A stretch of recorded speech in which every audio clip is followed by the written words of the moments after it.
Hello friends, this is Nirmal here for Technique, and in this video we're going to do the detailed and full review of the ASUS Zenfone 3. So we have the 5.2-inch variant of the ASUS Zenfone 3 which was launched in India a couple of weeks back, and this device is priced 21,999. That's the starting variant of the ASUS Zenfone 3 series. So there is also a 5.5-inch device, then we have ASUS Zenfone 3 Deluxe and also ASUS Zenfone 3 Ultra. So we are reviewing the base variant, that's the ASUS Zenfone 3, a 5.2-inch variant which has a full HD display. It's a 1080p display. It's powered by the Snapdragon 625 octa-core chipset coupled with 3 gigs of RAM and 32 gigs of internal storage. It has a 16 megapixel rear camera, optical image stabilization, laser autofocus, face detection autofocus, dual tone dual LED flash. We have a fingerprint scanner and an 8 megapixel front facing camera.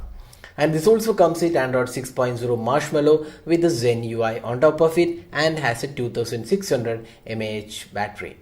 So that is the spec aspect of the ASUS Zenfone 3. So now let's see if this device is really value for money. ASUS has done the pricing on the higher side, and it's competing with the Xiaomi's Mi 5 in this price point. So let's see how good the ASUS Zenfone 3 is for the pricing.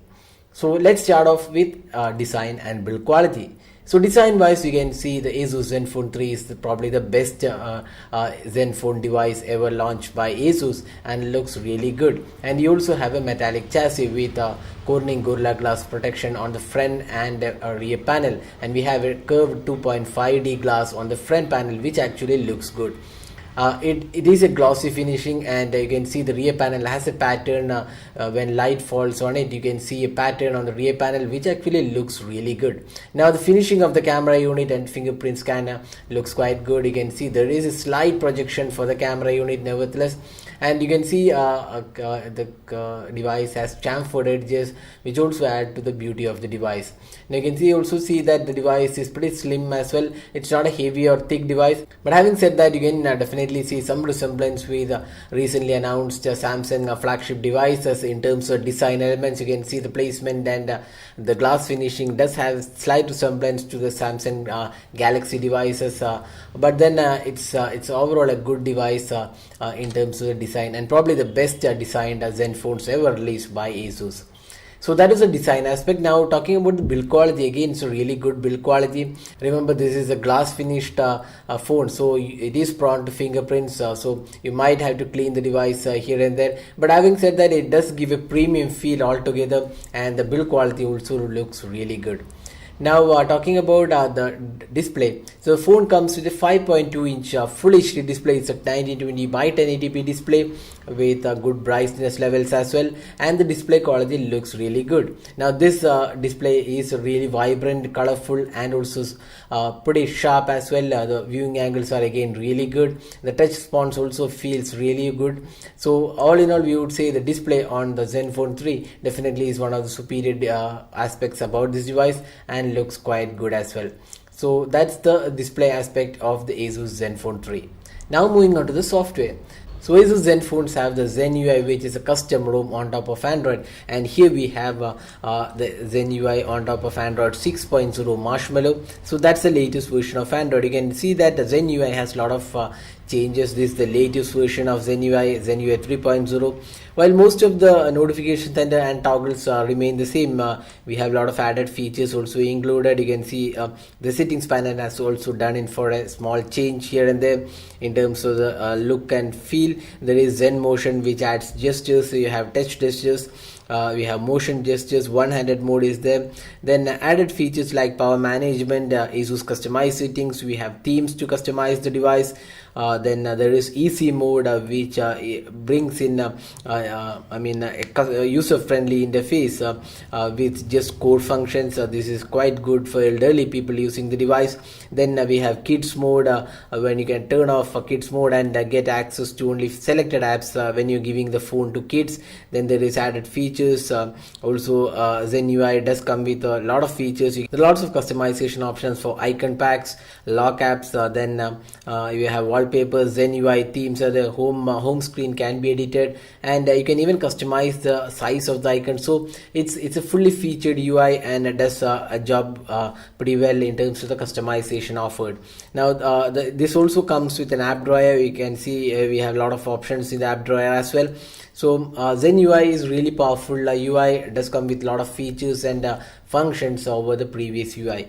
So that was the software aspect. Now let's talk about the performance. So this phone runs on a Snapdragon 625 octa-core chipset, and this is one of the newest processor. It's a mid-range processor. Remember, it's not a flagship processor, it's a mid-range processor, and this is coupled with 3 gigs of RAM and 32 gigs of internal storage. We also have a 5.5-inch variant which comes with 4 gigs of RAM and 64 gigs of internal storage. So this is the 3 GB RAM variant, and this has 32 gigs of internal storage, out of which around 24 gigs is available in the first boot, and you can expand the storage via micro SD card.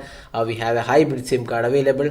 So this phone comes with a dual SIM card, VoLTE support, and micro SD card expansion slot in the form of a hybrid SIM card.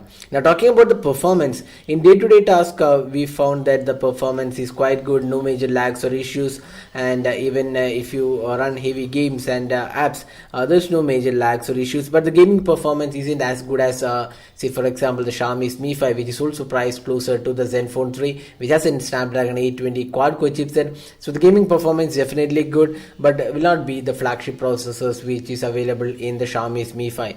So overall we feel the gaming experience was quite good. There was no lag or issues, but frame skips did happen when we played heavy graphic rich games, and the heating was not really considerable to cause an unpleasant experience. So it was well under control. So that's one good thing about the ASUS Zenfone 3. So in software and performance, we would say definitely one good software with Zen UI, but the performance isn't as good as a flagship chipset which we have seen on the OnePlus 3 or the Xiaomi's Mi 5.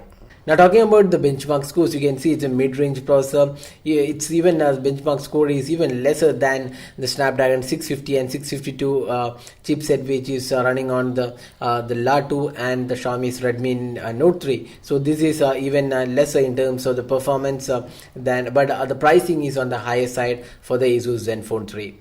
Now the call quality on the device was quite good, no major issues. We did test on VoLTE networks, and it was quite good, no issues in that aspect. Now this phone also comes with a speaker unit located at the bottom, and the speaker performance is quite good. We also have Sonic Master and Hi-Fi experience in the stereo quality, so that's quite good, and the performance of the speaker unit was quite good.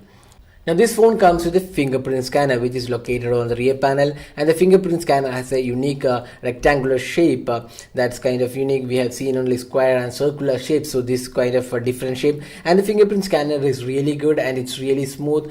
It unlocks the device in pretty good time. I will just show you. It's really quick and responsive, no lagginess in terms of the fingerprint experience. Now let's move on to the camera. So this phone comes with a 16 megapixel rear camera, laser autofocus, face detection autofocus, optical image stabilization, that's a 4-axis optical image stabilization. We have dual tone LED flash and also a front facing 8 megapixel camera. Now the camera interface is quite feature rich. We have lots of modes included. We already done a detailed camera review of this device.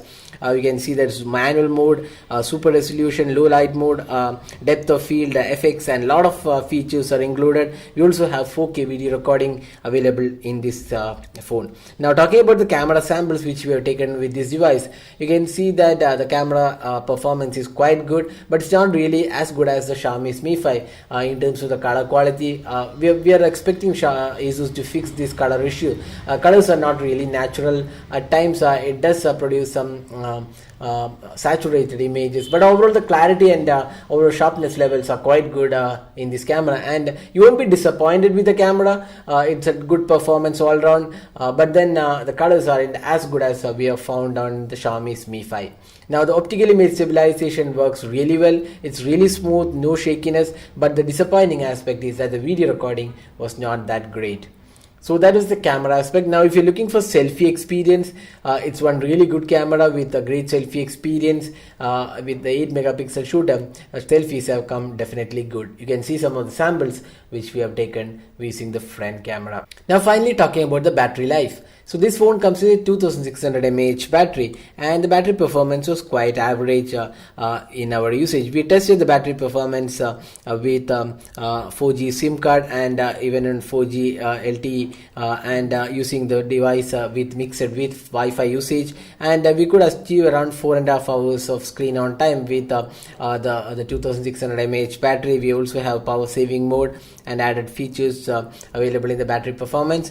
We feel that the battery performance is quite average, not really that great, but you might be able to get 1 day of usage with this battery, but not more than that, and if you're a heavy user, you might have to search for the charger before the end of the day. Now the good thing is that it comes with fast charging and USB-C type port, so you do get quick charging, and that's another good aspect, even though the battery performance is just average. So summing up, we have talked about almost all aspects about this device: design, the build quality, display, software performance, camera, and also the battery life. Now this phone is priced 21,999, so that's on the higher side, considering that this phone has only Snapdragon 625 octa-core chipset, which is a mid-range processor, but the pricing is very close to the Xiaomi's Mi 5 with the Snapdragon 820. So where does the ASUS Zenfone 3 scores? That is, one is the design and build. It's really good design. The build quality also top notch. Display is good. The software is customizable. It's a feature-rich OS, and then you also have the latest version, and the camera is also above average. So where does the ASUS Zenfone 3 fail? It's the pricing. Then we have a low capacity battery, and the Snapdragon 625 is in the really great chipset for this price. So overall, summing up, what do we feel about the ASUS Zenfone 3? So ASUS Zenfone 3 definitely is a good premium device, but it's definitely not the best value for money device. It's a good performing chipset, but when you compare with the Xiaomi's Mi 5, which is available for 22,999, we also have 6GB RAM variant OnePlus 3 available for 27,999. Considering that, it's really difficult to recommend the ASUS Zenfone 3 at this pricing, when we have Xiaomi's Mi 5 and OnePlus 3 priced better and having better features than the ASUS Zenfone 3. So that's the detailed review of the ASUS Zenfone 3. Hope you liked this video. Don't forget to hit the like button and also subscribe to your YouTube channel for more videos. Thanks for watching. Have a great day.